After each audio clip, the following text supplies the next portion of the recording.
Hi hello నమస్తే welcome to Telugu 360 this is Chandu. So ఈరోజు మన ముందు ఒక గెస్ట్ ఉన్నారనమాట. సో ఆయన నేను చాలాసార్లు కలిశాను. చాలా మంచి పర్సన్ అని చెప్పుకోవచ్చు. మగాళ్ళ కోసం నేను ఉన్నాను అని చెప్పి ముందు నుంచి ఉండే వ్యక్తి. అండ్ ఇప్పటివరకు ఆయన వాయిస్ని మనం చాలా ఏళ్ళుగా వింటూ వచ్చాము. ఆయన ప్రెజెన్స్ని కూడా మనం ఆయన జోకుల్ని కూడా మనం చాలా బిగ్ బాస్ హౌస్లో ఎంజాయ్ చేస్తూ వచ్చాము. కొన్ని జోకులకి అబ్బా ఏం చెప్పావురా అనుకున్నాం, తర్వాత అబ్బా ఏం చెప్పావురా అని కూడా అనుకున్నాము. సో ఆ మంచి వ్యక్తిని మీకు పరిచయం చేస్తాను. శేఖర్ భాష అన్న మన ముందు ఉన్నారు, ఆయనతో మాట్లాడదాం. హాయ్ అన్న, ఎలా ఉన్నారు? Hi Chandu, how are you? I'm good అన్న. చాలా రోజుల తర్వాత ఏంటి హెయిర్ స్టైల్ మార్చేశారు, లుక్ మార్చేశారు? యాక్చువల్గా అప్పట్లో అంత ఉండడానికి కారణం ఏంటంటే బాబు పుట్టేది ఉన్నప్పుడు కటింగ్ చేయకూడదు కదా. ఓకే, పుట్టాడే ఇంకా పేరు కూడా పెట్టేసాం, అయిపోయింది. ఇంకా ఎలా ఉన్నాడు బాబు? All good. All good.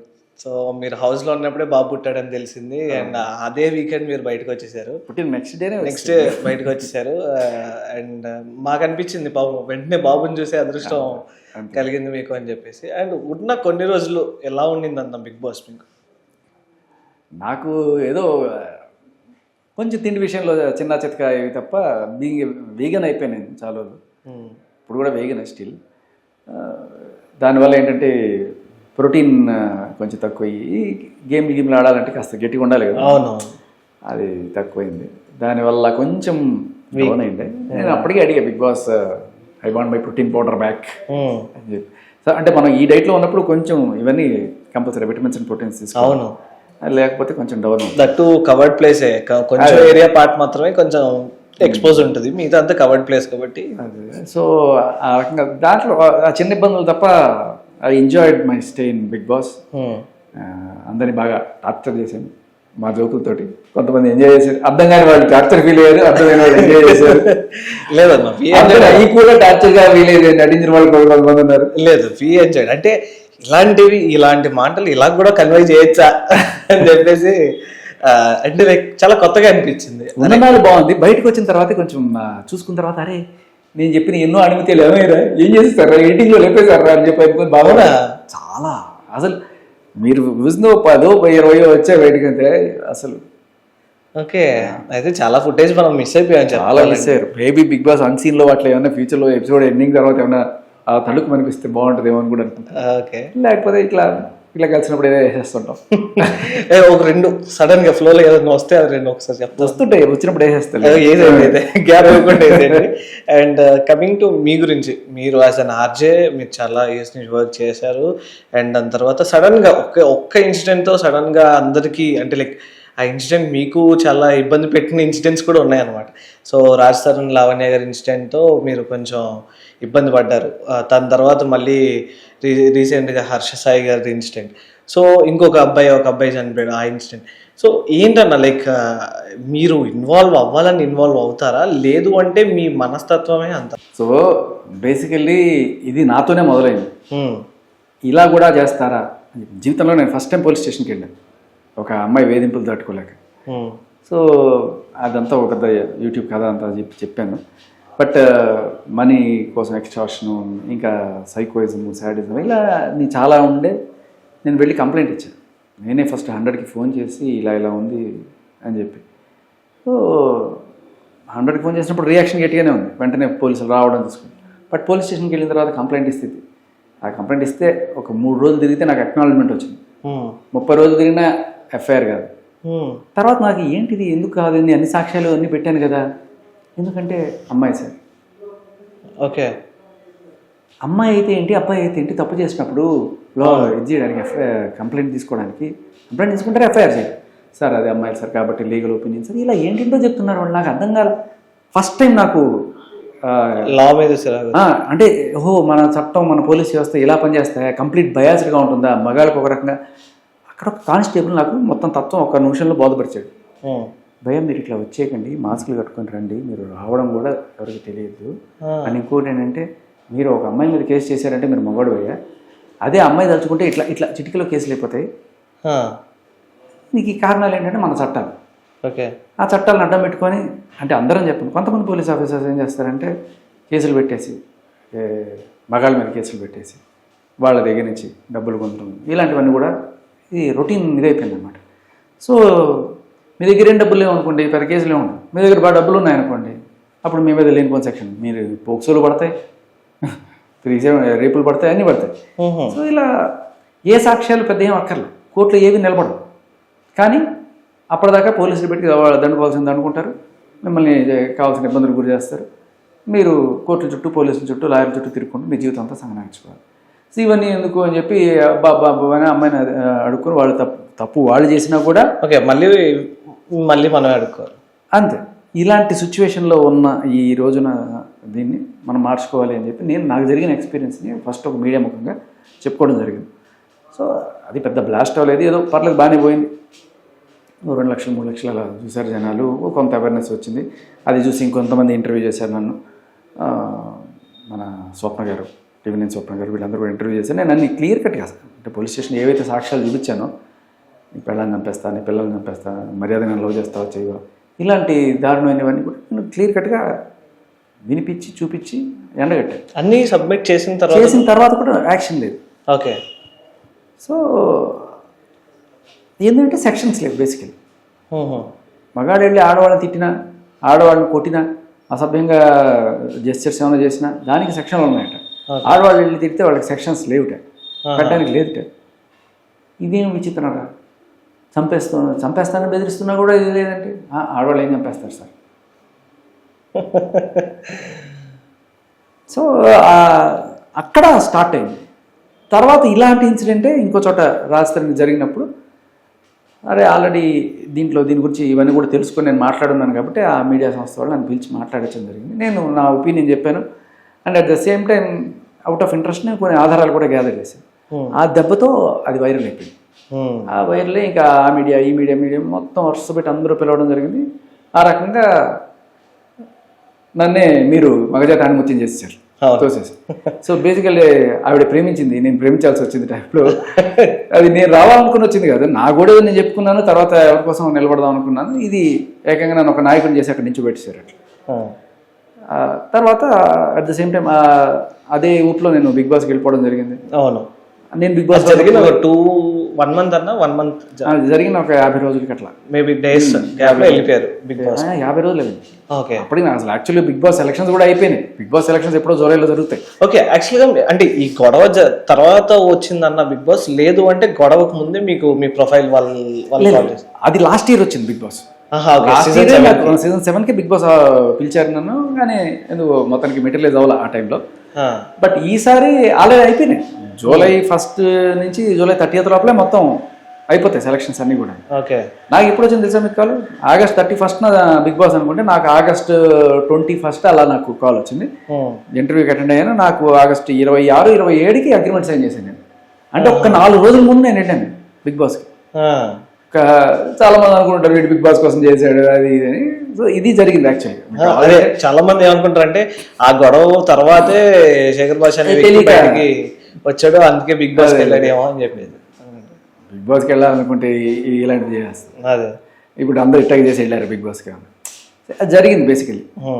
అయితే బిగ్ బాస్లో ఉన్నప్పుడే జానీ మాస్టర్ అరెస్ట్ అవ్వడం అవన్నీ కూడా నాకు తెలియదు. అప్పుడు బిగ్ బాస్ హౌస్లో ఉన్నారు. 2 వారాల తర్వాత బయటకు వచ్చేటప్పటికి నన్ను అందరూ అడగడం అన్నట్టు, సీఎం సిమిలర్గానే ఇలా జానీ మాస్టర్ని కూడా అన్యాయంగా ఇరికిస్తున్నారు సార్ మీరు అంటే, నాకేం తెలియదండి దాని గురించి ఏం మాట్లాడతాను, ప్రస్తుతం నా కొడుకు పుట్టిన హడావిడిలో నేను ఉన్నాను అని చెప్పి అటు సైడ్ ఏదో హాస్పిటల్ తిరుగుతున్నా. బట్ ఇంకా నన్ను మీడియా ప్రెషర్ ఎక్కువైంది, చెప్పండి దీని గురించి మాట్లాడండి. అసలు ఏం జరిగింది చదవాలి కదా, చూసి మొత్తం అన్నీ సేకరించి నాకు తోచిన ఎవిడెన్స్ మొత్తం తెలిసిన వాళ్ళతో అంతా గ్యాదర్ చేసుకుని ఫైనల్గా నేను ఒక కన్క్లూషన్ వచ్చాను, అవును అన్యాయం జరిగింది, పాపం అన్యాయంగా ఇరికిచ్చారు. సో జానీ మాస్టర్ కేసులో చాలా మంది ఏమంటారంటే జానీ మాస్టర్ తప్పు చేశారేమో, అసలు చాలా అంటే లైక్ సరైన ఇంట్రాగ్రేషన్ కానీ ఎవిడెన్స్ కానీ లేకుండా కరెక్ట్గా ఏది ప్రూవ్ చేయకుండా అలా ఎలా అరెస్ట్ చేస్తారా అని చెప్పేసి అదే జానీ మాస్టర్ కూడా అదే అన్నారు. తప్పులు వేరు, పొరపాట్లు వేరు, నేరాలు వేరు. ఓకే, ఇప్పుడు ఒకరితో ఎఫ్ఐఆర్ పెట్టుకుంటే అది వాళ్ళ ఆవిడకి తప్పు.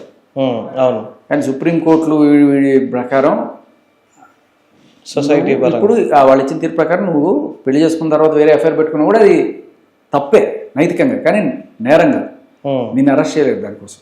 కానీ విడాకులు తీసుకోవడానికి అది గ్రౌండ్స్ అవుతుంది, అది సుప్రీంకోర్టు ఇచ్చిన తీర్పు. నీకు నచ్చకపోతే విడాకులు తీసుకో, వాడి మీద నువ్వు కేసులు పెట్టడానికి లేదని చెప్పి సుప్రీంకోర్టు తీర్పు ఇచ్చింది. అయితే అంటే ఈ సెక్షన్స్ని ఎలా మిస్యూజ్ చేస్తారు అనడానికి ఇది ఒక ఇది ఎప్పుడో 5 ఏళ్ల క్రితం ఆయనతో ఉన్నప్పుడు ఈవిడ 17 ఏళ్ళ 364 రోజులు అనమాట, ఏదో 10 రోజులు షార్ట్ ఆఫ్ మేజర్ అనమాట అనుకున్నప్పుడు అది జరిగిందో లేదో కూడా తెలియదు. అప్పుడు జరిగింది అని చెప్పి ఇప్పుడు పెట్టి కేసు ఆయన పోక్సో పెట్టడం ఇట్లాంటివన్నీ కూడా. సో అలాంటి కేసులన్నీ వ్యాలిడ్ అవుతాయన్న, లైక్ అంటే ఎప్పుడో జరిగింది 100కి 97 కేసులు కొట్టేస్తున్నారు. ఎందుకు జానీ మాస్టర్కి వచ్చిన బెయిల్ ఏం చెప్పింది, వీళ్ళిద్దరూ కలిసి కావాలనే రిలేషన్లో ఉన్నారు, ఎవరు ఎవరిని బలవంతం చేసుకోలేదు, సడన్ గా ఈ రోజున వచ్చి ఒకరినే తప్పు అని చెప్పడం కరెక్ట్ కాదు, అందుకని దీనికి నేను బెయిల్ గ్రాంట్ చేస్తున్నాను అని చెప్పి ఆ జడ్జి గారు బెయిల్ గ్రాంట్ చేయడం జరిగింది. జడ్జి గారు ఆలోచించినట్టుగా పోలీస్ ఆఫీసర్ కూడా ఆలోచించుంటే ఇవాళ ఈ 38 రోజులు జైల్లో ఉండాల్సిన వాడు కాదు కదా. నేషనల్ అవార్డు కూడా మిస్ అయ్యేది కాదు. నేషనల్ అవార్డు మిస్ అయింది, పుష్ప 2 మిస్ అయింది, ఇవన్నీ కూడా మిస్ అయినాయి కదా ఆయనకి. సో వీళ్ళు ఇక్కడతో ఆగట్లేదు. అంటే బేసికల్లీ మీకు వచ్చిన ఎగ్జాంపుల్ చెప్తాను. నిన్న కాక మొన్న ఒక 12 ఏళ్ల అమ్మాయి మీద ఒక 60 ఏళ్ళు పైబడిన వృద్ధుడు ఎవడో అత్యాచారం చేసాడు. వాళ్ళ నాన్న తెలుసుకుని వాడిని చంపేశాడు. కానీ ఆ చంపక ముందు అతను పోలీస్ స్టేషన్కి వెళ్ళి ఇట్లా నా 12 ఏళ్ళ కూతురు పైన ఇట్లా చేశాడని చెప్పి అంటే పోలీసులు కేసు తీసుకోవాలి. ఇప్పుడు ఈ కేసులో ఏం ఆధారాలు ఉన్నాయని జానీ మాస్టర్ మీద పోక్సో పెట్టి ఇంత హడావిడి చేసిన పోలీసులు అక్కడ మరి ఒక ఇది కూడా ఆవిడ ఏంటి 17 ఏళ్ళ పైబడిన వయసు, ఈవిడ 12 ఏళ్ళ అమ్మాయి కదా, ఇంకా దారుణం కదా. మనకి సినిమాలో అట్లా 16 ఏళ్ల వయసు, స్వీట్ 16 ఇవన్నీ రాసుకుంటుంటారు పాటలు పాడుకోవడానికి ప్రేమలకి. 16 ఏళ్ళ నుంచే మనం చూస్తుంటాం ప్రమాణాలు, జంపులు, పార్కు పెళ్లి చేసుకోవడం. బట్ 12 ఏళ్ళ వయసు అంటే లిటరల్లీ చిన్నపిల్ల కదా. అవును, పెద్ద మనిషి కూడా ఏ ఏజ్ కాదు, లిటరల్లీ చిన్నపిల్ల. అలాంటి పిల్ల మీద చేస్తే మీరు కేసు పెట్టకపోవడం, సరే అరెస్ట్ చేస్తావా లేదా, కనీసం ఎఫ్ఐఆర్ కూడా కాలేదు అక్కడ.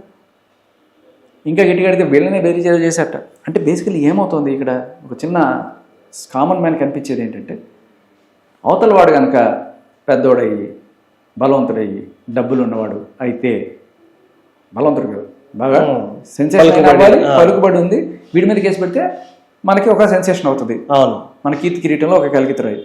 లేదు వీడి డబ్బులు ఉన్నాయి, వీడి ఎంతో కొంత సమర్పించుకుంటాడు అనే. ఇప్పుడు ఈ ముసలాడి మీద కేసు పెడితే ఆ ముసలాడు నేను వెళ్ళి కూర్చుంటానండి జైల్లో, ఏం బాయ్ అని చెప్పి కూర్చుంటాడు. ఆయన జైలుకి తీసుకెళ్ళడానికి, తీసుకురావడానికి, ఎఫ్ఐఆర్లో పెట్టడానికి, కోర్టు చుట్టూ కానిస్టేబుల్, పోలీసులు, దీనికోసం ఇంతవరకు నేను ఎందుకు చేయాలి, నాకు పైసా కూడా రాదు కదా, ఎందుకు చేయాలి, ఆయన కొట్టుకొని వస్తే చావని నాకెందుకు అని వదిలేస్తున్నారా? లేదు ఇక్కడ మాత్రం ఏ సాక్ష్యాలు ఆధారాలు లేకపోయినా, ఆల్మోస్ట్ 18 ఏళ్ల పిల్ల అయినా, అసలు ఏం జరిగిందో తెలియకపోయినా, వాళ్ళు క్లియర్ కట్గా మేము ఇద్దరం ప్రేమలో ఉన్నామని చెప్పిన ఆడియో రికార్డ్స్ అన్నీ ఉన్నా కూడా 38 రోజులు జైల్లో పెట్టిన పరిస్థితి.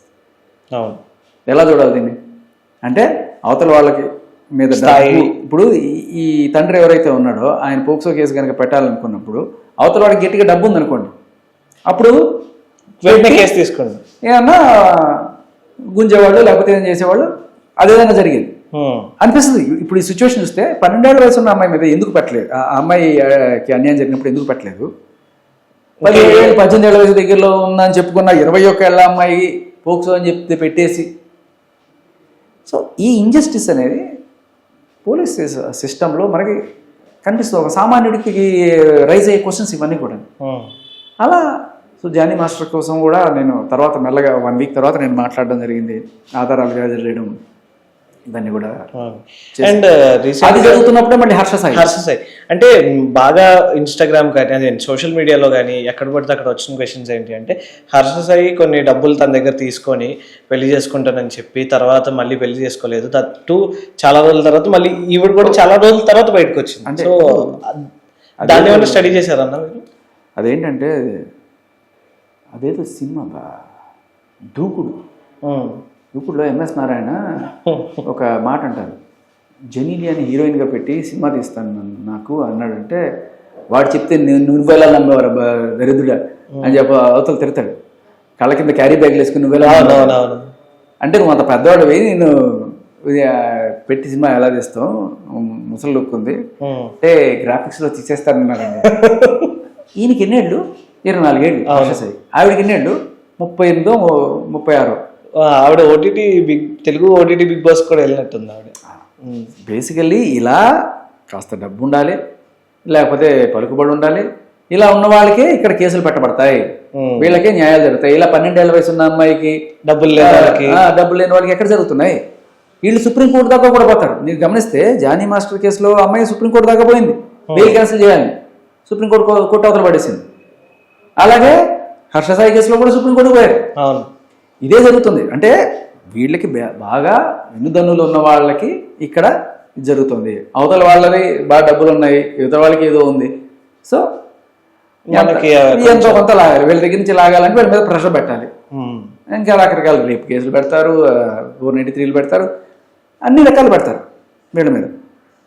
అలా అదే అంటున్నా, వాళ్ళు చెప్పడానికి అడగడానికి కూడా ఒక ఇది ఉండాలి కదా. అవునండి. ఇప్పుడు ఎక్కడ 12 ఏళ్ళు డిఫరెన్స్. ఇప్పుడు మగాడు చేసుకున్నాడంటే ఒక అర్థం. ఇప్పుడు ఈ 40 ఏళ్ళ వాడు 25 ఏళ్ళ అమ్మాయిని చేసుకున్నాడు, 25 ఏళ్ళ అమ్మాయి 40 ఏళ్ళ, అదే 25 ఏళ్ళ అబ్బాయి 40 ఏళ్ళ అమ్మాయిని ఎట్లా తీసుకుంటాడు? ఇప్పుడు ఇదే అడిగా నేను, లిటరల్లీ ఇదే అడిగితే ఏం అడిగా నేను, పిల్లలు పుట్టాలనుకోండి. ఇప్పుడు వాళ్ళ తండ్రి గారు మాట ఇచ్చారట. ఏ తండ్రి అయినా ఇప్పుడు 40 ఏళ్ళ అమ్మాయికి 24 ఏళ్ళ అబ్బాయిని పిల్లలు పుట్టారా అంటే పుడితే పుట్టచ్చు, అది ఏమీ దాంట్లో అంతే లేదు. కానీ జనరల్ నోషన్ ఏముంటుంది ఒక తండ్రికి, నా వంశోద్ధరణ జరగాలి, నా కొడుకు అనుకుంటాడు కదా, ఎవరికి ఇచ్చి వాళ్ళకి పెళ్లి చేసేద్దాం. హర్ష సాయి గారు వాళ్ళ ఫాదర్ ఆవిడకి మాట ఇచ్చారా అని ఆవిడ చెప్తుంది. ఓకే. సో ఇలా అంటే అర్థం పర్థం లేని ఆరోపణలన్నీ వేసి ఏ రకమైన సాక్ష్యాలు ఉండక్కర్లా. సెక్షన్లు పడాలంటే పెళ్లి చేసుకుంటానని ప్రామిస్ చేసి మోసం చేశాడు, ఒక సెక్షన్ పడుతుంది. అబార్షన్ చేయించాడు, ఇంకో సెక్షన్ పడుతుంది. కొట్టాడు, ఇంకో సెక్షన్ పడుతుంది. రేప్ అంటే ఏంటి, మత్తు మాతలు కలిపి నిద్రలో ఉన్నప్పుడు నన్ను చేశాడు, రేప్ సెక్షన్ పడుతుంది. తర్వాత సో దేనికి ఏ సెక్షన్లో పడాలని రాసుకొని శుభ్రంగా ఇలా కంప్లైంట్ డ్రాఫ్ట్ చేస్తే మనకి పనికొస్తుంది. అండ్ జానీ మాస్టర్ మీద ఫస్ట్ ప్రూవ్ పెట్టిన దాంట్లో పోక్సలేదు, మళ్ళీ 2 రోజులు యాడ్ చేస్తారు. అంటే వీళ్ళని ఎన్ని రకాలుగా మనం ఇరిగేయగలం ఆలోచించి వాళ్ళ కన్వీనియంట్ గా. సో ఎంత పెద్ద సెక్షన్లు పడితే అంత డబ్బులు పొందొచ్చా అంటే అది పోలీసులా, లాయర్లా, లేకపోతే ఈ కేసులు పెట్టే పార్టీలా, ఎవరైనా కావచ్చు. ఈ కేసైనా చెప్పండి, ఏ కేసైనా కూడా జనాలు ఏమనుకుంటారు, ఇలా ఊరికే సెక్షన్లు మార్చుకుంటూ ఒకరోజు ఒకటి, ఇంకో రోజు ఒకటి, ఒట్టేసి ఒక మాట, ఒట్టేయకుండా ఒక మాట చెప్పనమ్మా అన్నట్టుగా. సో ఇలాంటివి మనం చూస్తున్నప్పుడు డబ్బునోడికే న్యాయం, లేకపోతే డబ్బునోడి మీద కేసులు పెడితేనే తీసుకుంటారు అన్నట్టుగానే అనిపిస్తుంది. అవును అన్న, మీరు ఇలా ఇప్పుడు ఒక్కొక్కరి దగ్గర వాళ్ళ జరిగింది ఏంటి, ఏం జరుగుతుందని మీరు స్టాండ్ తీసుకున్నప్పుడు ఏమన్నా మీకు ఇబ్బందికరమైన కాల్స్ కానీ థ్రెట్స్ కానీ ఏమైనా వచ్చాయా? నా మీద కేసులు పెట్టారు కదా, నా మీద కేసు పెట్టారు. నేనట ఏంటిది ఏం పెట్టారు సెక్షన్ కూడా మనకి కొన్ని పెట్టారు, సెక్షన్ పెట్టి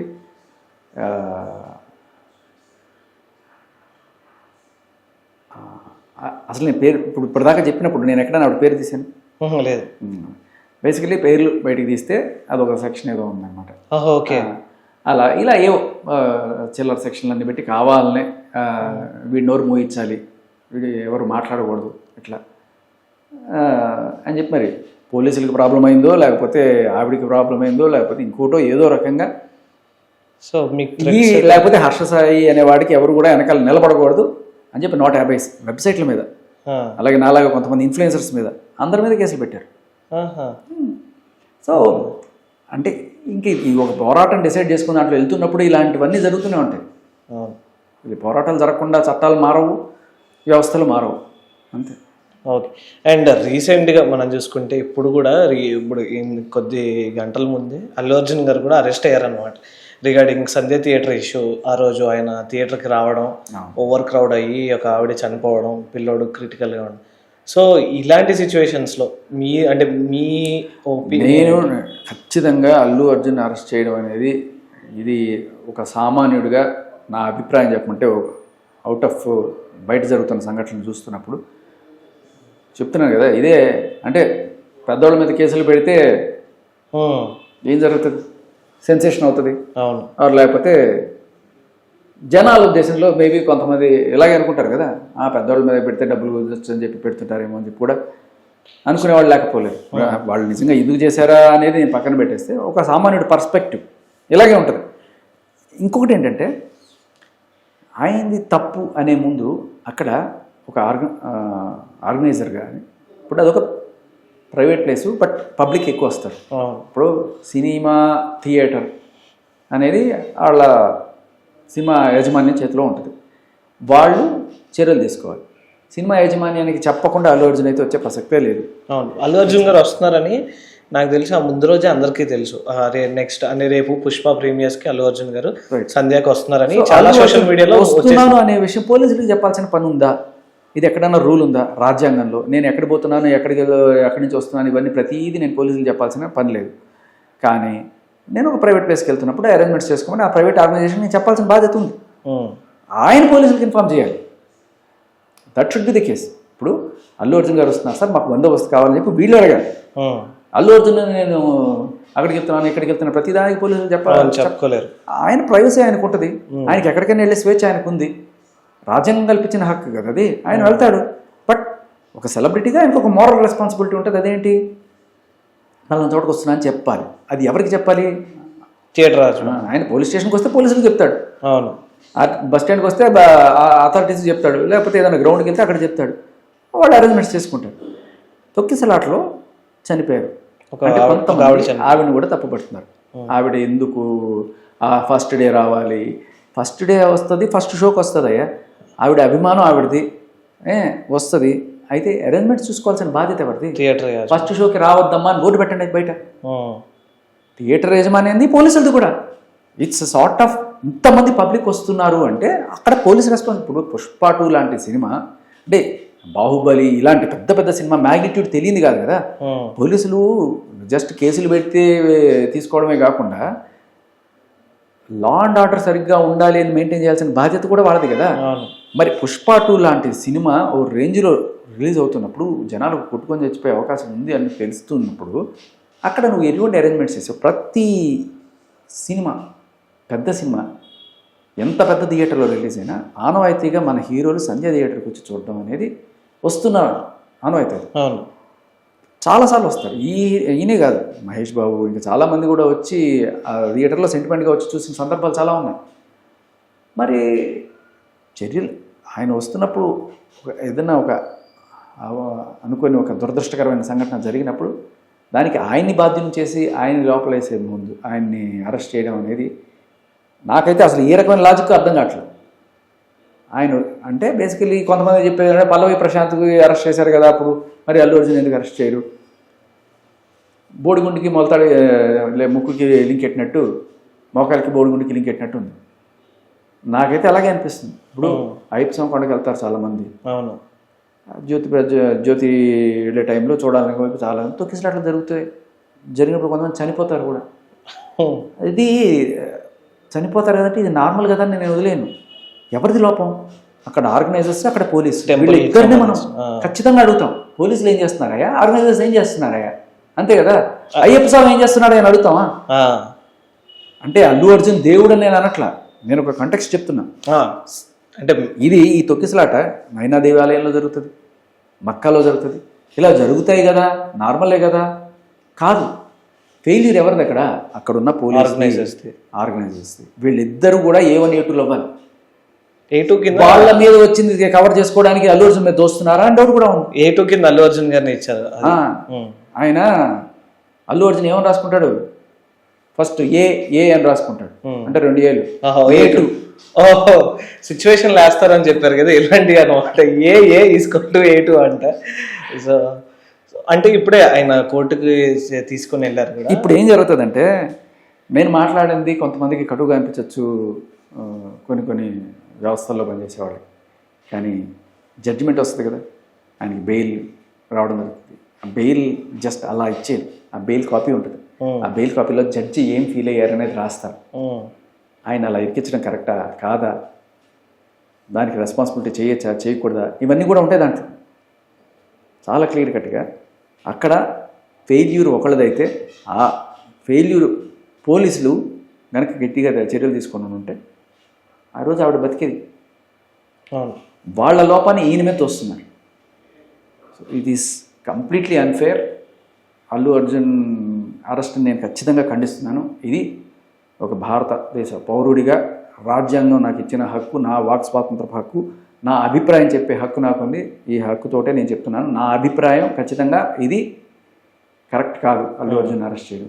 అండ్ దట్టు సినిమా రిలీజ్ అయిన కొన్ని డేస్ తర్వాత చాలామంది ఏమంటున్నారంటే ఇప్పుడు రీసెంట్గా అరెస్ట్ అయిన తర్వాత కావాలని ఎవరో చేపిస్తున్నారు అని చెప్పేసి అన్నారు. ఇది కూడా పాసిబులే. ఎందుకంటే రకరకాల పొలిటికల్ ఈక్వేషన్స్ నడుస్తుంటాయి కదా. ఆయన ఒక పార్టీకి సపోర్ట్ చేశారు ఎన్నికల టైంలో. ఓపెన్గానే ఆయన వైసీపీకి ఆయన ఫ్రెండ్ ఎవరో ఉంటే ఆయన ఎమ్మెల్యేకి సపోర్ట్ చేశారు. అప్పటి నుంచి ఒక పచ్చగడ్డేస్తే బగ్గుమంది అన్నట్టుగా కొంత వైరం. మరి ఆ పార్టీ ఇప్పుడైతే అక్కడ అధికారం లేదు. కాకపోతే ఆ పార్టీకి సంబంధించిన స్నేహహస్తం ఇక్కడ ఉండడం వల్ల ఆయన మీద ఇలాంటి పొలిటికల్ ప్రెషర్ తోటి ఆయన్ని అరెస్ట్ చేయడానికి జరుగుతుందని ఇది కూడా ఉంది కదా. సో అప్పుడు అంటే జనాల కోణంలో ఆలోచించేది ఏమంటారు, ఈయన ఆయన శిష్యుడే కదా, ఆ సీఎంకి ఈ సీఎం శిష్యుడు కాబట్టి ఈ పొలిటికల్ ఇన్ఫ్లుయెన్స్ తోటి ఈయన ఇబ్బంది పెడుతున్నారా, ఈయన వైసీపీకి సపోర్ట్ చేశారు కాబట్టి అక్కడి నుంచి డైరెక్ట్గా చేయకుండా ఇండైరెక్ట్గా ఎలా చేస్తున్నారా అనే డౌట్ వస్తుంది. అది నిజమా కాదా దేవుడు ఎరుగు, మనకి ఎవరికి తెలియదు. బట్ మీరు అడిగిన కోణం అది విశ్లేషించుకోవడానికి బాగుంటుంది, కానీ దానికి ఏ రకమైన ఆధారాలు లేవు. అంటే ఆధారాలు లేవు. బట్ అంటే రీసెంట్గా ఇందాకే కాబట్టి జరిగింది.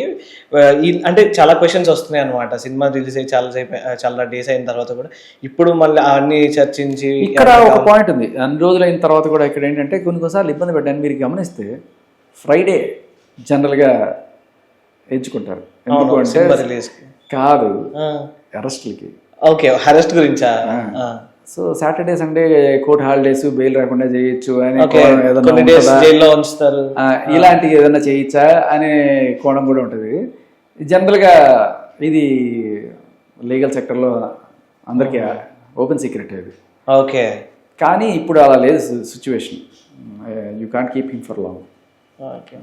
అండ్ అంటే రీసెంట్గా మీరు చూసుకుంటుంటే ఈ మధ్య ఫిలిం ఇండస్ట్రీలో ఇవి ఎక్కువైపోయినాయి. అంటే లైక్ రీసెంట్గా మన రాజ్ తరుణ్ గారి గొడవ, హర్ష సాయి గారి గొడవ, అండ్ మంచు వారి వాళ్ళ ఫ్యామిలీ ఇష్యూస్, ఇప్పుడు అల్లు అర్జున్ గారు. సో మంచు ఫ్యామిలీ ఇష్యూ కూడా మీరు ఏమన్నా అనలైజ్ చేశారు నార్మల్గా మీ పరంగా? మనోజ్ గారు అంటే ఆస్తి గురించి అయితే నేను చేయట్లేదని చెప్పేసి మనోజ్ గారు అంటున్నారు. మోహన్ బాబు గారు ఆడియో రిలీజ్ చేసినప్పుడు నువ్వు అందరికన్నా ఎక్కువ నిన్నే బాగా చూసుకున్నాను, నువ్వు నన్ను గుండెల మీద అన్న టైప్ ఒక ఆడియో రిలీజ్ చేశారు. సో దాని గురించి అంటే ఆ గొడవ దేనికి స్టార్ట్ అయింది, అసలు గొడవ దేనికి పడుతున్నారు అనేది ఎవరికి క్లారిటీ లేదు. ఏమున్నా that is a family issue. Okay, వాళ్ళు మళ్ళీ కలుసుకోవాలి, ఒకళ్ళనొకళ్ళు అర్థం చేసుకొని హాయిగా ఉండాలి అని నేను మనస్ఫూర్తిగా కోరుకునే వాళ్ళ నేను ముందు ఉంటాను. ఈ గొడవని ఏ రకంగానూ కూడా పెద్దది చేయడం నాకు ఇష్టం లేదు. ఒక తండ్రిగా ఆయన ఆవేదన కరెక్ట్. అండ్ అలాగే ఈయన కూడా ఒక తండ్రి, మంచు మనోజ్ కూడా వాళ్ళ బిడ్డ అక్కడ ఉన్నాడు. సో ఆ బిడ్డని చూడాలని అనిపిస్తుంది. సో అదొకటి, ఆ కోణం కూడా ఉంది. బేసికలీ ఇక చట్ట ప్రకారం అంటే ఎంటర్ అయింది కాబట్టి కొన్ని విషయాలు చెప్తాను.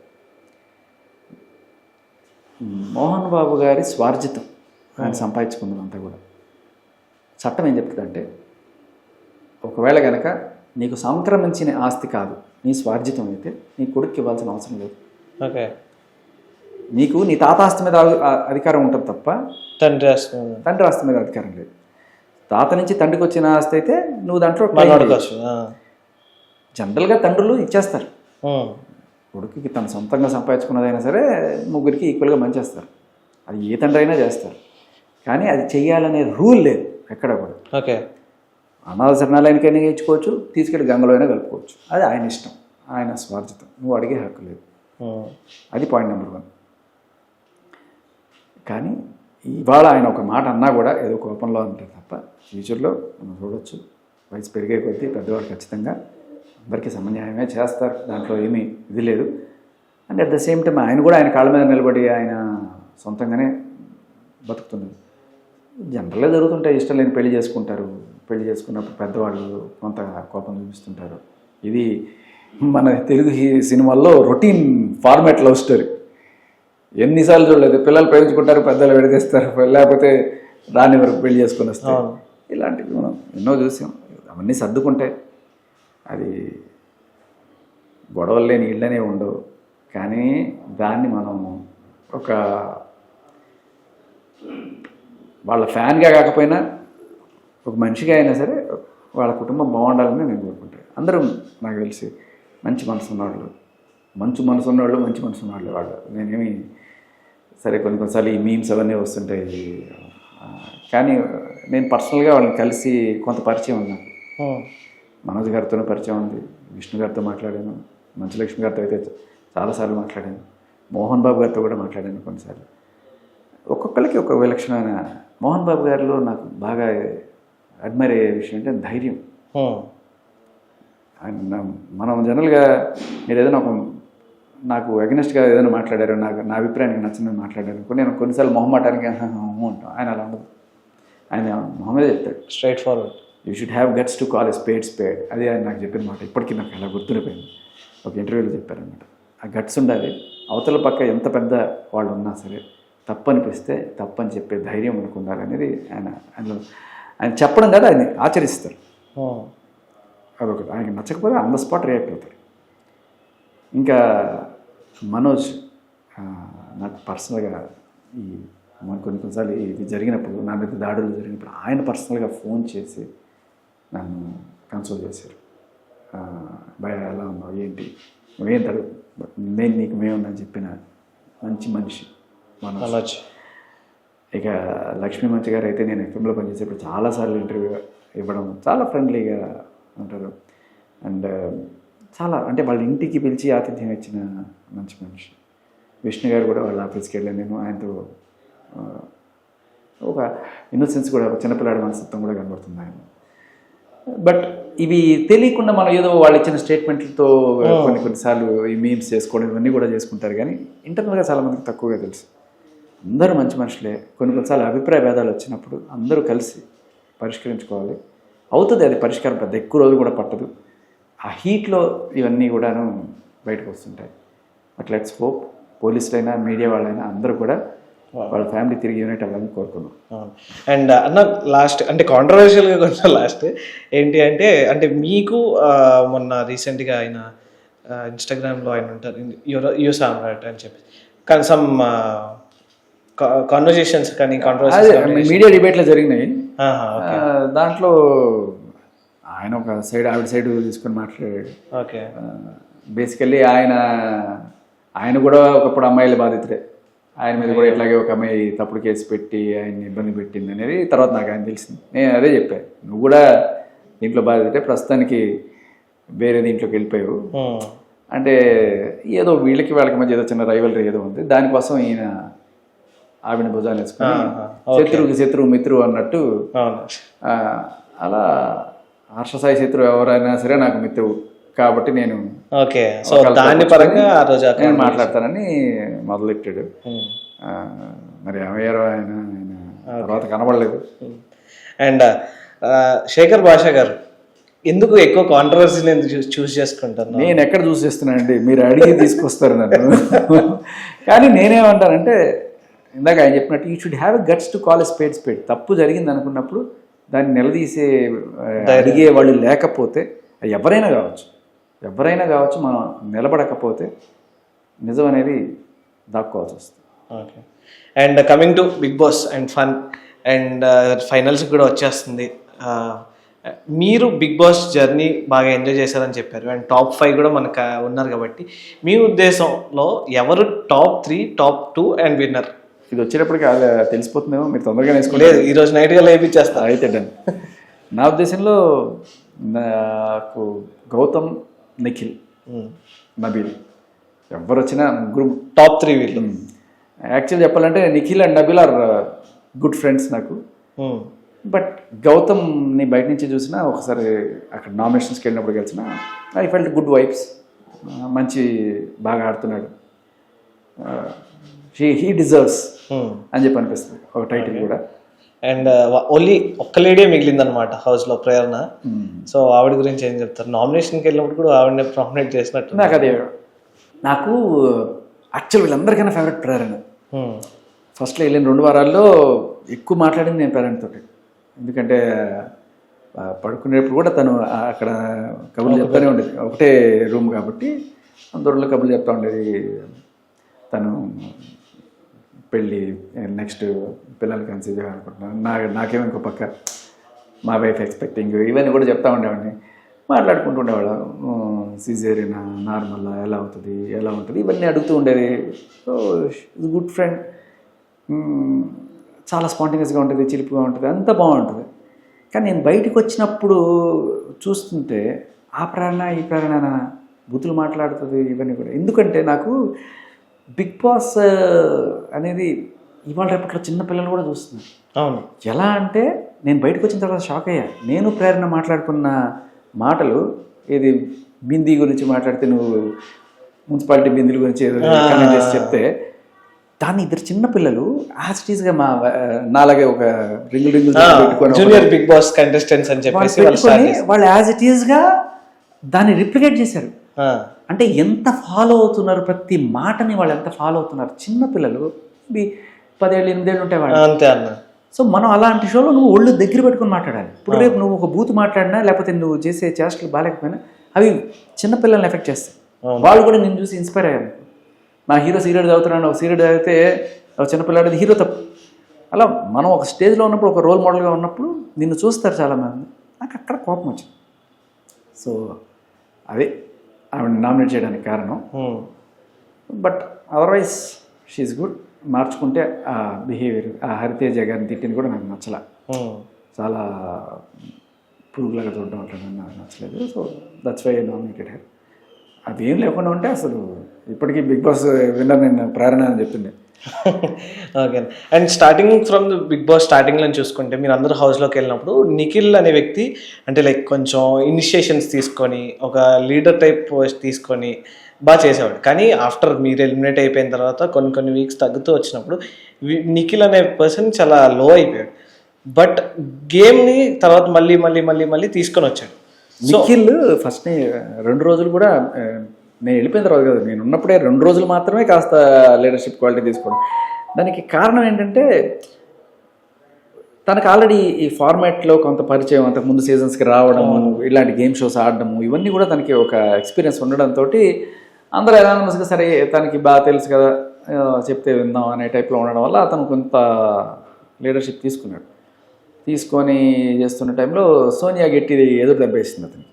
నువ్వు బయాస్డ్గా చేస్తున్నావు, ఎవరు యష్మికి బయాస్డ్గా చేస్తున్నావు అని చెప్పి ఎప్పుడైతే గట్టిగా వేసిందో తనకి గేమ్ ప్లాన్ అంతా ఐడియా ఉంది కాబట్టి అమ్మో ఇప్పుడు నేను బ్యాడ్ అయిపోతాను అనే ఒక భయం మొదలయ్యి దూరం పెట్టడం మొదలెట్టాడు.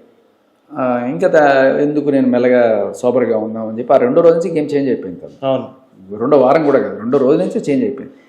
But is a very athletic player కాబట్టి తనకి టాస్క్లు ఆడడం ఈజీ అవుతుంది. మంచి continuous 4 times free fire. So basically అది అతనికి హెల్ప్ అవుతుంది. టాస్క్లు ఆడడం విషయంలో బాగా తోపు కాబట్టి అది అతనికి బాగా ప్లస్ అవుతుంది. బట్ మీరు చెప్పినట్టుగా కొంత కనబడడం తక్కువైంది అనేది ఇది యాక్చువల్లీ బిగ్ బాస్ ఎవరిని చూపించాలనుకుంటే వాళ్ళని చూపిస్తాడు. ఓకే. ఇప్పుడు కెమెరా నుంచి ఎప్పుడు తప్పించుకోలేడు. చూపించాలనుకుంటే ఎవడైనా చూపించవచ్చు. బిగ్ బాస్కి ఏది ఇంట్రెస్టింగ్ అనిపిస్తే అదే జనాల ముందు తీసుకెళ్తాడు. అది ఏది రేటింగ్లు వస్తాయనుకుంటే అలానే మీరు చాలా పోయినాయి అన్నారు. ఎడిటింగ్లో లేపేశారు అన్నట్టుగా. అండ్ నబీల్ గురించి అన్న, నబీల్ కూడా అంటే లైక్ యాజ్ అన్ యూట్యూబర్గా చేసుకొని బిగ్ బాస్ వరకు వచ్చి అండ్ బిగ్ బాస్లో అది కూడా లాస్ట్ ఫైనల్ వీక్ వరకు ఉండి సో ఇప్పుడు విన్నింగ్ రేస్లో ఉన్నాడు. సో నబీల్ గురించి. నబీల్ గెలిస్తే సర్ప్రైజే నాకు. నేను ఏదో గౌతమ నిఖిల అనుకుంటున్నాను. నబీల్ ఇస్ వెరీ జెన్యూన్, మంచి ఫ్రెండ్లీ. కానీ ఓవర్ పీరియడ్ ఆఫ్ టైం అక్కడక్కడ కొంత సేఫ్ గేమ్ ఆడినట్టు, ఒకవేళ చెప్పాల్సిన పాయింట్స్ కూడా చెప్తే నాకేమైనా నెగిటివ్ వస్తుందా అని చెప్పి భయపడి ఆగినట్టు, ఇలాంటివి కొన్ని. ఈ మధ్య కొంచెం డల్ అయ్యాడు. టాస్క్లు కూడా కొంచెం తగ్గడం ఇవన్నీ కూడా నబీల్కి కొంచెం. But is all good to go for winner material. Surprise maybe చెప్పలేం, నబీల్ కూడా అవ్వచ్చు. అండ్ విన్నింగ్ రేస్ ఎవరిద్దరి మధ్యలో ఉంటుంది? వీళ్ళిద్దరే, Nikhil and Gautam. So as per your knowledge and your support, మీరు ఎవరికి సపోర్ట్ చేస్తారు నిఖిల్ అండ్ గౌతమ్లో? ఎవరు వచ్చినా నాకు happy. Nikhil is very good friend. Gautam నాకు తెలియకపోయినా అతని ఆట చూసి నేను అడ్మైర్ అయ్యాను. ఒక 1% గౌతమ్కి ఇస్తాను నేను. ఒకసారి ఎందుకంటే నిఖిల్కి కొంత సపోర్ట్ గట్టిగా ఉంది లోపల, టీమ్మేట్స్ కావచ్చు, అలాగే బయట 2 రాష్ట్రాల సపోర్ట్ ఉంది ఆయనకి, కర్ణాటక అండ్ ఆంధ్ర. బట్ గౌతమ్ బయట వేరే స్టేట్ల సపోర్ట్ లేదు, 2 తెలుగు రాష్ట్రాలే. బట్ కంటెస్టెంట్ సపోర్ట్ కూడా కొంత తక్కువే ఉంది కాబట్టి ఆ కోణంలో ఒక చిన్న సింపతి కార్డు గౌతమ్ మీదకి వెళ్తుంది. ఓకే. అండ్ ఫ్యూచర్లో భాష అన్న మీరు ఏమన్నా పాలిటిక్స్లోకి ఎంటర్ అవుతారు? పాలిటిక్స్లోకి ఎంటర్ కాగానే ఉద్యమం అయితే గట్టిగా చేయాలని ఉంటుంది. ఏదో టైం సెట్ అవ్వట్లేదు, ఎంత తొందరగా అది ఫినిష్ చేద్దాం అనుకుంటారు. పాపం యతుల్ సుభాష్ చనిపోయాడు. ఇలా చాలామంది దుర్మార్గపు చట్టాలు 498 ఇలాంటివి మనం అందరం ముక్తకంఠంతో ఖండించి వాటిని మార్చుకోకపోతే ఇది పొలిటికల్ కాదు, ఇది దాని ఏమంటారు ఫర్ ఏ కాజ్. ఇలాంటి సూసైడ్లు ఒకప్పుడు వరకట్న దురాచారం వల్ల జరిగిన ఎన్నో ఆత్మహత్యలు ఉంటాయి. ఇప్పుడు దానికోసం పెట్టిన సెక్షన్ వల్ల జరిగే హత్యలు ఎక్కువ అవుతున్నాయి. సో ఏదైనా ముందు వెనక చూసుకోకుండా రాసేయడం అనేది కరెక్ట్ కాదు. ఎవరికో ఏదో జరిగిందని చెప్పి కొత్త చట్టం ఒకటి వచ్చేస్తాయి, ఆ చట్టం వల్ల 100 మంది ఇబ్బంది పడుతుంటారు. సో ఒక ఇన్సిడెంట్ తోటి నువ్వు ఇది మార్చలేవు. కానీ ఏదైనా చట్టం చేసేటప్పుడు ఒక ప్రాతిపదికన ఉండాలి. అదేంటంటే 100 మంది దోషులైనా తప్పించుకోవచ్చు, కానీ ఒక నిర్దోషికి మాత్రం శిక్ష పడకూడదు. ఇవాళ మన కళ్ళ ముందు ఒక నిర్దోషి అతుల్ సుభాష్, అతను చనిపోవడం పాపం అనిపిస్తుంది. ఎంత మంచి ఫ్యూచర్ ఉంది, 34 ఏళ్ళు, ఇంకా బోళ్ళంత లైఫ్ ఉంది, పిల్లలు చూసుకోవాలనుకున్నాడు, మంచి ఉద్యోగం కూడా ఉంది. అతన్ని నానా రకాల హింసలు పెట్టి, కేసులు పెట్టి 3 కోట్లు డిమాండ్ చేసిందంట వాళ్ళ. 3 crores పోలీసులు డబ్బులు అడిగి, జడ్జిలు డబ్బులు అడిగి, ఇలా అందరూ నన్ను వేధించారని చెప్పి రాసుకొని వచ్చాడు అతను. అంటే వీటన్నిటికీ కారణం ఏంటంటే మనం ఒక వల్నరబుల్ చట్టాలను మనం తీసుకొచ్చాం. వీటి మీద మనం గట్టిగా పోరాటం చేసి మార్చుకోవాలి అనేది నా అంటే నేను దీనికి ఏం పొలిటికల్ రంగు అనుకోవట్లే, బట్ వీటిని అయితే మార్చుకోవాలి. అండ్ అంటే లైక్ ఈ వీటిని మార్చాలి అంటే అది ఒక ఫర్ ఎ కాజ్ అని అన్నారు, ఉద్యమం అన్నారు. కానీ అలాంటి ఉద్యమం చేయాలి అంటే చాలా ఓపిక ఉండాలి అండ్ చాలా కన్సిస్టెన్సీ కూడా ఉండాలి. మీరు ఒక్కరున్నా మీతో పాటు 4 నడిచినా కానీ మీతో పాటు వాళ్ళకే థ్రెట్స్ వస్తాయని కొంతమంది భయపడుతూ ఉంటారు. కానీ ఈ ఉద్యమం ఎప్పటి వరకు చేస్తారు, ఎంతవరకు తీసుకెళ్తారు దీన్ని ఒకవేళ నేను స్టార్ట్ చేస్తే? అదే అనుకున్నా, త్వరలోనే బిగ్ బాస్ అయిపోగానే నేను చేద్దాం అనుకున్నాను. But actually this is the right time చేయాలంటే కూడా. అవును. ఆ అబ్బాయి చనిపోయేటప్పుడు ఏంటని చెప్పంటే తన సూసైడ్ నోట్లో నన్ను దహనం చేసేసిన తర్వాత నా అస్థికల్ని గంగలో కలపవద్దు. ఇప్పుడు ఒకవేళ చట్టంలో ఏదైనా మార్పు వచ్చి ఈ 498 ఇట్లాంటివన్నీ అది స్త్రీ పక్షపాతం పోయి మగాడికి కూడా రక్షణ కల్పించే చట్టాలు, ఒక మహిళా కమిషన్లో ఒక మనిషి మగాళ్ళకి కూడా ఒక కమిషన్ రావాలి, ఇలాంటివి వస్తే తప్ప నా అస్థికల్ని గంగలో కలపకండి. లేకపోతే సుప్రీంకోర్టు ముందు, అదే ఈ అలహాబాద్ కోర్టు ముందు తీసుకెళ్ళి చెత్తకుప్పలు పడేసేయండి, నా చావు ఎందుకు పనికిరాదని అనుకుంటాను అని చెప్పి అతను రాశాడు.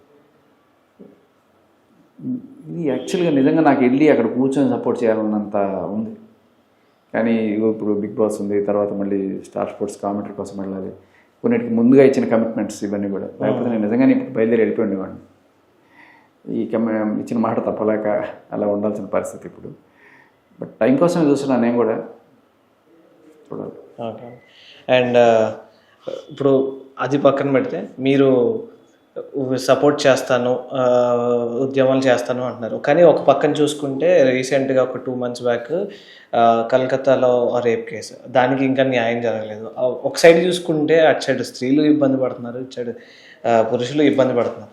సో ఆ పరంగా చూసుకుంటే స్త్రీల మీదే కదా ఎక్కువ దాడులు జరుగుతున్నాయి, అందుకని మేము స్త్రీకి సంబంధించిన చట్టాలు తీసుకొచ్చాం అన్నారు. దాంతో చూసుకుంటే తెలియని దాడులు పురుషుల మీద కూడా జరుగుతున్నాయి. అదే దీన్ని ఎలా బ్యాలెన్స్ చేసి మా ఉద్యమం అనేది ముందుకెళ్ళి? ఇప్పుడు మగవాళ్ళ కోసం సపరేట్గా కమిషన్ రావడం వల్ల మహిళా కమిషన్ ఎత్తేరు కదా, మహిళా కమిషన్ ఉంటుంది కదా, వాళ్ళకి న్యాయం చేయడం కోసం పెట్టిన కమిషన్ ఉంటుంది, వాళ్ళకి న్యాయం చేయడం కోసం పెట్టిన సెక్షన్లు ఉంటాయి. అలా అంత మాత్రం మగాళ్ళ కోసం ఒక కమిషన్ వస్తే భయపడాల్సిందేముంది, ఎందుకు భయం? అండ్ అలాగే ఈ చట్టాలు ఏవైతే ఉన్నాయో వీటిని మనం ఒకప్పుడు ఇప్పుడు గుర్తుల కాలంలో రాసిన పుస్తకాల్లాగా 1983లో చేసిన చట్టాలు. అప్పట్లో ఇంతమంది ఆడవాళ్ళు ఉద్యోగాలు చేయడాలు ఇలాంటివి ఏం లేవు. ఒక గృహిణి ఇంట్లో భర్త సంపాదిస్తుంటే ఆవిడ ఇంట్లో సేవలు చేసుకుంటూ ఉన్నప్పుడు వాళ్ళు ఏదైనా సరే ఈవిని హింసకు గురి చేస్తే ఈవిని రక్షణ కోసం పెట్టిన సెక్షన్లు 498. దీన్ని వాడుకుంటున్నది ఎవరు? ఇప్పుడు ఈ అబ్బాయి చనిపోయాడు, వీళ్ళు ఆవిడ ఉద్యోగం చేస్తారు. వీళ్ళందరూ కూడా మన రాజధాని మీద డ్రగ్ పెడ్లర్లు కేసులు పెడుతున్నారు. సో 45 రోజులు జంచలగూడలో జైల్లో ఉండి వచ్చిన వాళ్ళు కేసులు పెడచ్చు. కొరియోగ్రాఫర్లు అని చెప్పుకొని చక్కగా సినిమాల్లోకి వెళ్ళి అన్ని రకాల ఇప్పుడు మన ఫ్యామిలీ లేడీస్ ఇబ్బంది పడుతున్నారు కదా పెట్టింది ఇవన్నీ కూడా. అవును, వీళ్ళందరూ కేసులు పెట్టగలుగుతున్నారు కదా. పెట్టేదంతా నార్మల్, వీళ్ళు ఎవరు లేరు ఇక్కడ. ఇందాక చెప్పుకున్నాం కదా 12 ఏళ్ల అమ్మాయికి జరిగితే ఎక్కడ వచ్చారు? వాళ్ళకేం లేదు. ఇలాంటి వాళ్ళు చక్కగా దీన్ని యూజ్ చేసుకోగలుగుతున్నారు తప్ప నిజంగా దీన్ని ఎవరికైతే ఉద్దేశించారో సాధారణ గృహిణి are lower middle class people ఎవరైతే వాళ్ళకి ఎక్కడ జరుగుతుంది? అది పాయింట్ అక్కడ. ఇక ఇప్పుడు జరిగేదంతా కూడా రివర్స్ రామాయణం. ఇప్పుడు 83 ఎక్కడ, 2024 ఎక్కడ? కాలంతో పాటు చట్టం కూడా మారాలి కదా. ఇప్పుడు కాలంతో పాటు అన్నీ మారుతున్నారు కదా. వాళ్ళలో చాలా మార్పులు వచ్చినాయి. ఉద్యోగాలు చేస్తున్నారు, వాళ్ళ డ్రెస్సింగ్ స్టైల్ మారింది. ఇప్పుడు సిగరెట్లు తాగుతున్నారు, మందు కొడుతున్నారు. ఇవన్నీ కూడా లీగల్, ఇవన్నీ కూడా అని చెప్తున్నారు కదా. అప్పట్లో ఇవన్నీ చేస్తే ఎలా? ఇప్పట్లో నా హక్కు నేను మందు కొడతా, నా హక్కు నేను సిగరెట్ తాగుతా కదా. ఇప్పుడు ఇంత చైతన్యం అంటే మంచికి లేదు, చెడుకు లేదు, అన్ని రకాలుగా దీంట్లో ఉన్నారు వాళ్ళు. అయినా కూడా 1983లో అప్పుడు అలా జరిగింది కాబట్టి ఆ సెక్షన్ ఇప్పుడున్న ఈ మందు కొట్టి లేకపోతే డ్రగ్స్ కొట్టి సిగరెట్లు తాగి లేకపోతే 4-5 ఎఫ్ఐఆర్లు పెట్టుకున్న వాళ్ళు కూడా మగవాళ్ళ మీద కేసులు పెట్టి వాళ్ళని ఇబ్బంది పెట్టడానికి ఉపయోగపడుతున్నాయి. అప్పుడు వాళ్ళ కోసం ఉద్దేశించిన సెక్షన్లు ఇప్పుడు వీళ్ళని చక్కగా మిస్యూజ్ చేసుకుంటున్నారు. నిజంగా వాళ్ళు అంత ధైర్యం ఉండదు, వచ్చి పెట్టి చేసేంత ఉండదు. వీళ్ళకే ఉంటాయి ఇట్లాంటి వాళ్ళు. కాంప్రమైజ్ చేసేసుకుందాం ఏదో ఒకటి చేద్దాం అనుకుంటారు. వీళ్ళు ఇలాంటి వాళ్ళే పెడతారు ఇట్లాంటివన్నీ కూడా. సో నిజమైన బాధితులకి న్యాయం జరగట్లేదు. లబ్ధి పొందదాం అనుకునే కొంతమంది పోలీసులు ఇలాంటి వాళ్ళతో మిలాఖత్ అయ్యి కేసులు పెట్టించడం, వాళ్ళని ఇబ్బందులకు గురి చేయడం అనేది జరుగుతుంది. ఓకే, ఇది ఒక సైడ్ పెట్టేస్తే, అండ్ రీసెంట్గా మీ కమిట్మెంట్స్, నెక్స్ట్ కొన్ని కమెంటేటరీ స్టార్ స్పోర్ట్స్ కమెంటేటరీ అన్నది. సో ఐపీఎల్కి commentary PKL pro kabaddi league. Okay, so ఈ సీజన్ మన తెలుగు టైటన్స్ కూడా గట్టిగా ఉన్నారు. చాలా అంటే పవన్ శరత్ కూడా ఒక రేంజ్ లో పర్ఫార్మెన్స్ చేస్తున్నాడు. ఎప్పుడు లేని విధంగా ఆడిన మ్యాచ్లు అన్ని గెలుస్తూ వస్తుంది. టేబుల్ టాప్ దగ్గర ఉంది. సో విజయ్ మాలిక్, ఆశిష్ నెర్వాల్, పవన్ అందరు కూడా గట్టిగానే ఉన్నారు ఈసారి. అది ఎప్పుడు అంటే లైక్ డుబ్కీ స్టార్ కూడా కొంచెం డౌన్ అయినట్టు అనిపిస్తున్నాడు ఈసారి, పర్దీప్ నర్వాల్. సో ఆ టీమ్స్ పక్కన పెడితే తెలుగు టైటన్స్ ఈసారి అయితే కప్పు కొడుతుందని అనుకుంటున్నాను. దగ్గరుండి గెలిపించుకొని తీసుకొస్తాను. ఓకే, సో అందుకే బొంబాయి పోతున్నాం. సో మీరు తెలుగు కామెంటరీ వెండి తెరపై చూడండి. ఓకే, అండ్ ఐపీఎల్కి కమెంటరీ ఏమైనా చేస్తారా మీరు? స్టే చేద్దాం. అంతకుముందు ఐపీఎల్ కాదు కానీ ఇంటర్నేషనల్ క్రికెట్కి చేశారు. ఇండియా వెస్ట్ ఇండీస్ సిరీస్కి ఫస్ట్ స్టార్ స్పోర్ట్స్తో అదే assignment. India West Indies series ముంబైలో వెళ్ళి చేశాను నేను. ఓకే, అది. ఓకే, ఒకవేళ ఐపీఎల్కి కమెంటరీగా ఛాన్స్ వస్తే మీ ఇష్టమైన ఐపీఎల్ టీం ఏంటన్నా? ఆల్ త్రూఅవుట్ 10 టీమ్స్లో మారుతూ ఉంటాయి కదా టీమ్స్, ప్లేయర్స్ మారుతూ ఉంటారంట. బై రీజియన్ మనకి ఎట్లాగో హైదరాబాద్ కాస్త ఫేవరెట్ ఉంటుంది. నాకు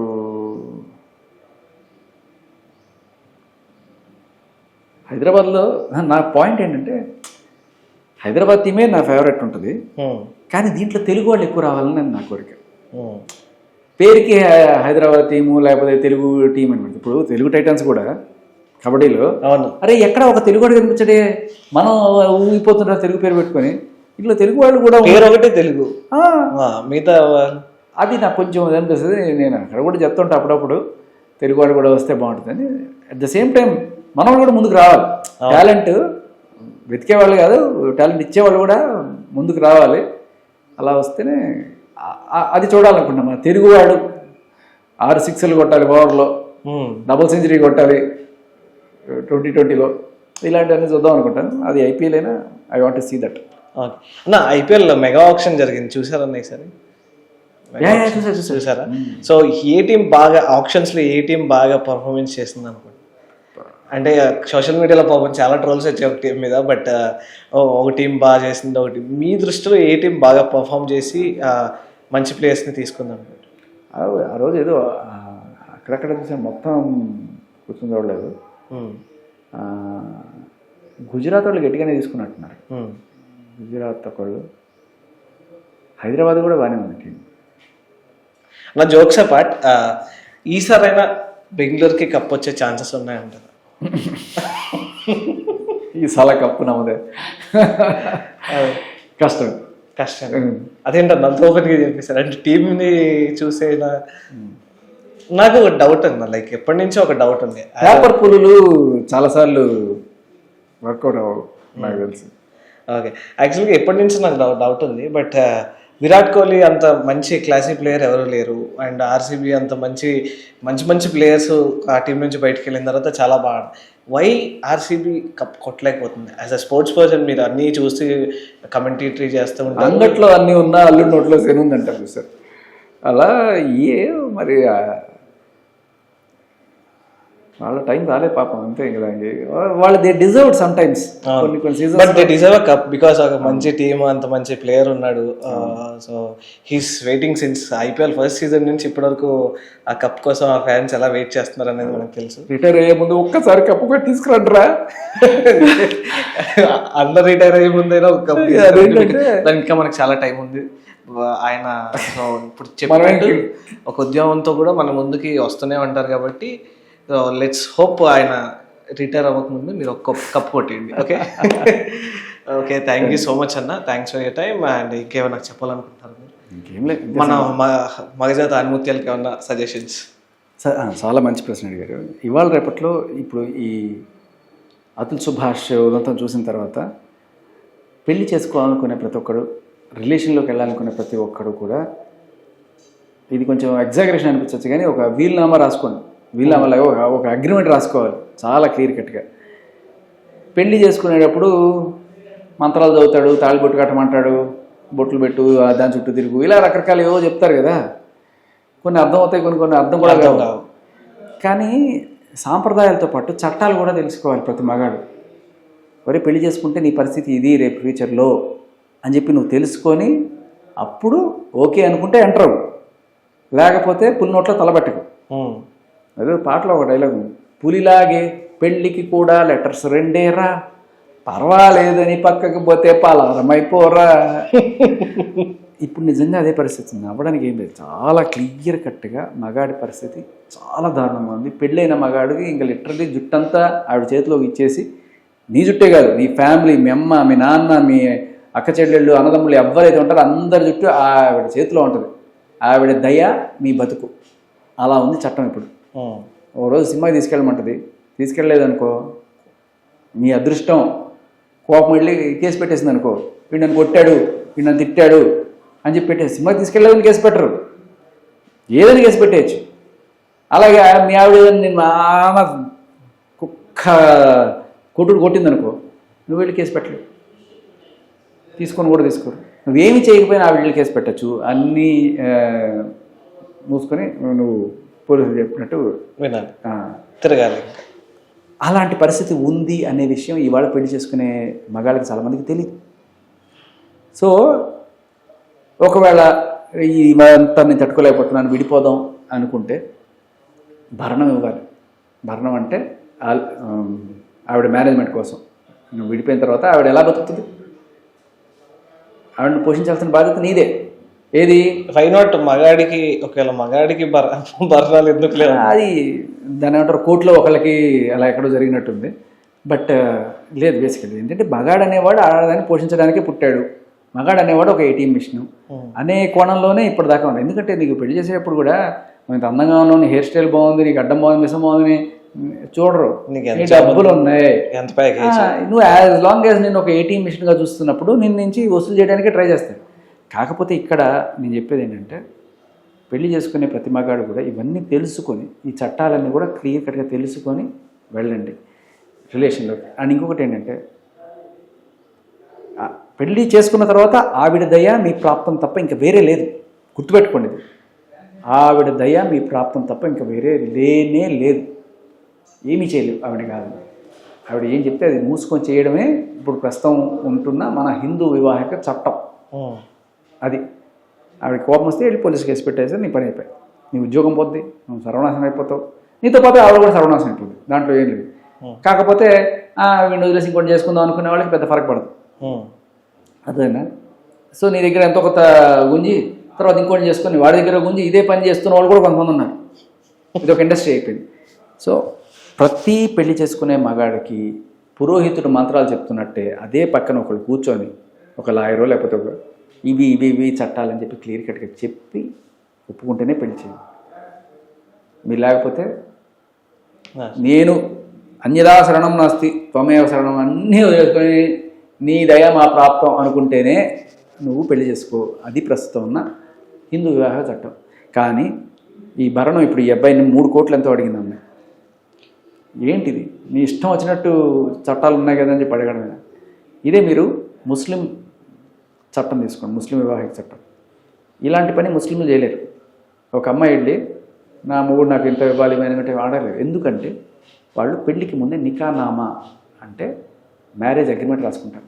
దాంట్లో ఒకవేళ కనుక విడిపోవాల్సిన పరిస్థితి వస్తే నేను నీకు ఎంత ఇస్తాను, అలాగే నీకు పిల్లలు ఉంటే ఆ పిల్లల పరిస్థితి ఏంటి, అబ్బాయి నేను ఉంచుకుంటాను, అమ్మాయిని నువ్వు ఉంచుకుంటా, 3 ఏళ్ళ 5 ఏళ్ళ తర్వాత ఏంటి, వాళ్ళకి నేను ఎంత ఇస్తాను అనేది చాలా క్లియర్ కట్గా ముందే రాసేసుకుంటారు.